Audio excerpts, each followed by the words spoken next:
नमस्कार, वंदे मातरम. मी हर्षल देव आज कोलालंपूरमध्ये आहे, म्हणजे मलेशियामध्ये आहे. आणि माझ्या बाजूला तुम्ही पुतळा पाहत असाल तर तो आदरणीय नेताजी सुभाषचंद्र बोस यांचा हा पुतळा आहे. तसं बघायला गेलं तर मलेशियाचं इंडियन नॅशनल आर्मीमध्ये फार मोठं स्थान आहे. इंडियन नॅशनल आर्मीमधल्याच किंवा आझाद हिंद फौजमधल्याच एका सैनिकाचं मी एक आकडा ऐकला की मलेशियाचे किती लोक इंडियन नॅशनल आर्मीमध्ये होते, तर जवळजवळ 80% जे सोल्जर्स होते ते मलेशियामधून होते. खरं तर मलेशिया, सिंगापूर, थायलंड, बर्मा इथे अनेक आपल्या भारतीयांनी जे इंग्रज फौजेत होते त्यांनी नेताजींना साथ केली आणि पुढे त्याचं फलित आपल्याला 1947ला 15 ऑगस्ट 1947ला मिळालं. सुभाषबाबू तसं बघायला गेलं जेव्हा सुभाषबाबू जेव्हा काँग्रेसमध्ये होते तेव्हा सुभाषबाबूंना काहीशी काँग्रेसची जी मतं आहेत ती पटत नव्हती आणि त्यांनी पुढे जाऊन काँग्रेसच्या अध्यक्षपदाचा राजीनामा दिला. अध्यक्षपदाचा राजीनामा दिल्यानंतर ते दक्षिण म्हणजे मध्य भारतामध्ये महाराष्ट्रामध्ये आले आणि ते सावरकरांना भेटले. सावरकरांना भेटल्यानंतर त्यांनी आपले स्वतःचे काही प्लॅन्स सांगितले त्यांना. पण सावरकरांनी त्यांना सांगितलं की हे सगळे इथे भारतात राहून करण्यापेक्षा तुम्ही तरुण आहात आणि तुम्ही आता बाहेर गेलं पाहिजे, एक आर्मी फॉर्म केली पाहिजे आणि तिथून तुम्ही भारतावर म्हणजे इंग्रजांवर आक्रमण केलं पाहिजे. आम्ही मधून प्रचार करू आणि तुम्ही बाहेरून तो आक्रमण केलं पाहिजे इंग्रजांवर. का? कारण त्यांना म्हणजे सुभाषबाबूंना सावरकरांनी एक काही पत्र दाखवली. ती पत्र होती रासबिहारी बोसांची.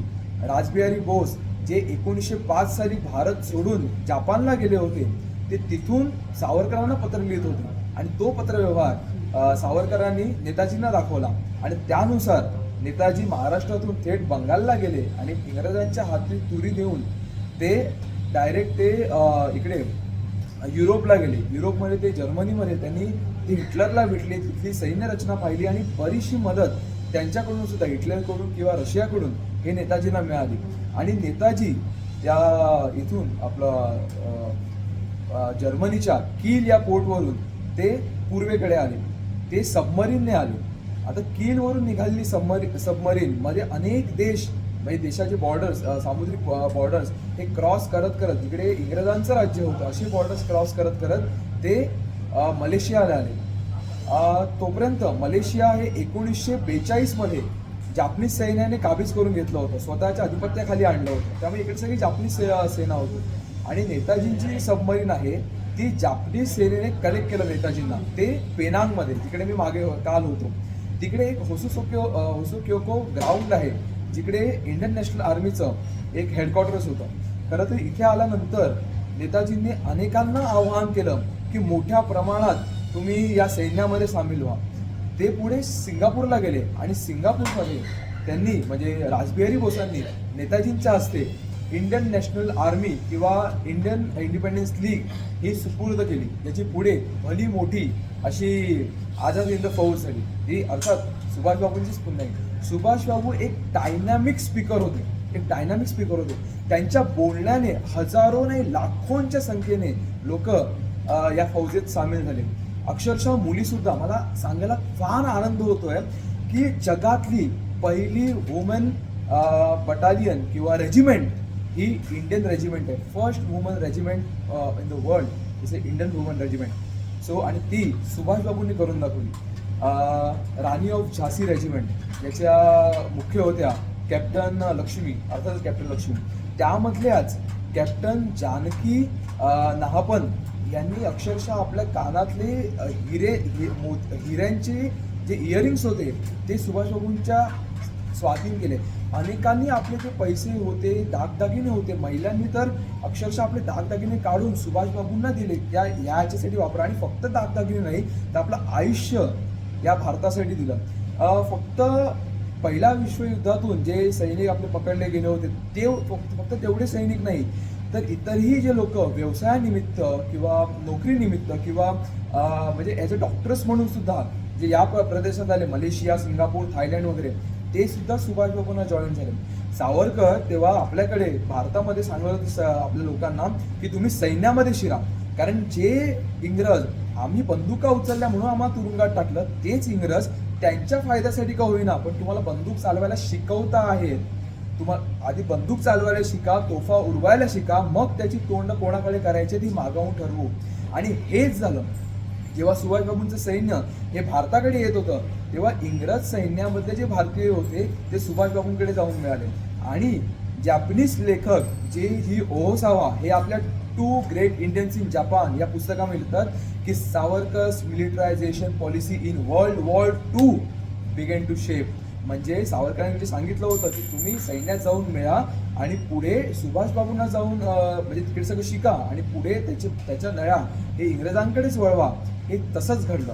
खरं तर राजबिहारींचा ह्याच्यामध्ये मोठा वाटा आहे, सावरकरांचा मोठा वाटा आहे आणि ज्यांनी या सगळ्याला मूर्त स्वरूप दिलं ते म्हणजे नेताजी सुभाषचंद्र बोस. आज त्यांच्या समोर उभं राहून, या मलेशियामध्ये उभं राहून मला तुमच्याशी बोलता येतं, हे माझं खरंच भाग्य आहे आणि नेताजींच्या कृपेने ते भाग्य मला मिळते आज. या व्यतिरिक्त सांगायचं तर अक्षरशः लोक म्हणजे लाखोचे तुम मुझे खून दो मैं तुम्हें आझादी दूंगा, हे जे सुभाषबाबूंचं बोलणं आहे किंवा आपल्या देशाशी तुम्ही बेईमानी करू नका, हे जे सुभाषबाबूंचं बोलणं आहे ना, हे लोकांच्या मनाला लागायचं.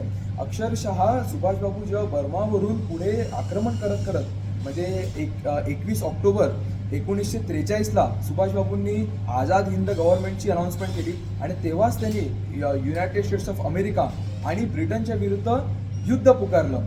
हे युद्ध पुकारल्यानंतर तेव्हा ते युद्ध करत करत बर्मामध्ये आले, तेव्हा त्यांनी लोकांना सांगितलं की ज्यांना पुढे यायचं आहे तेच माझ्यासोबत यायचं आहे. त्या सगळ्यांनी हात वरती केले.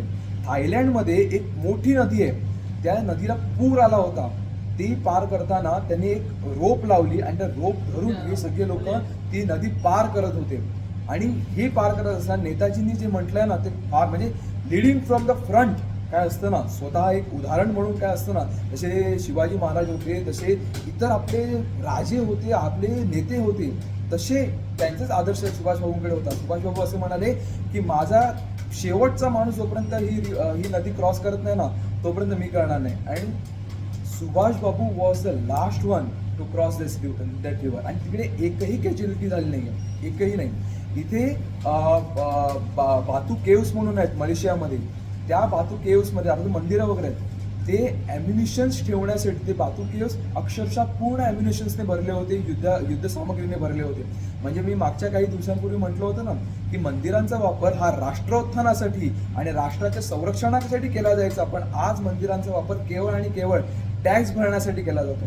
तर हे तसं न राहता आता वंदे मातरमचं हे 150 वर्ष आहे. वंदे मातरम हा असा एक सिद्ध मंत्र आहे की ज्याने संपूर्ण राष्ट्राला एक केलं, संपूर्ण देशाला एक राष्ट्र म्हणून, राष्ट्रीय भावना म्हणून उभं केलं.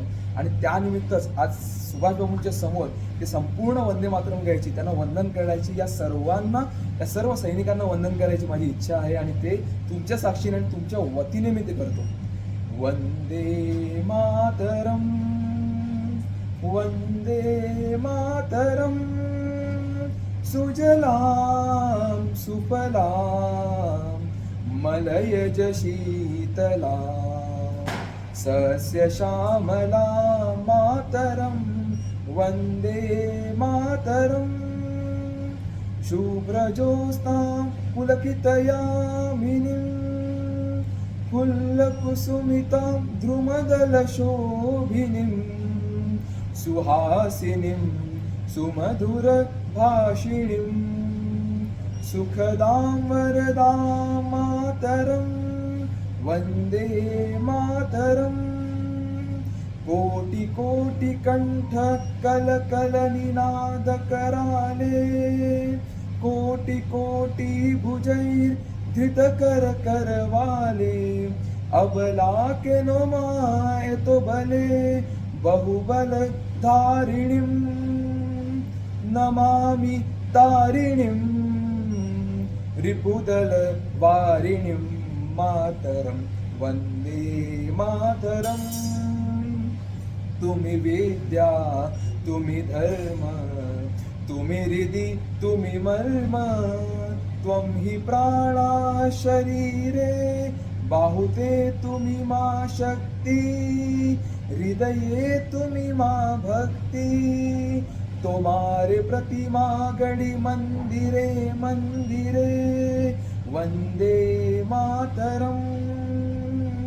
त्वं हि दुर्गा दश प्रहरण धारिणीं कमला कमलदल विहारिणीं वाणी विद्या दायिनीं नमामि त्वां नमामि कमलाम् अमलाम् अतुलां सुजलां सुफलां मातरम् श्यामलां सरलां सुस्मितां भूषितां धरणीं भरणीं मातरं वंदे मातरम्.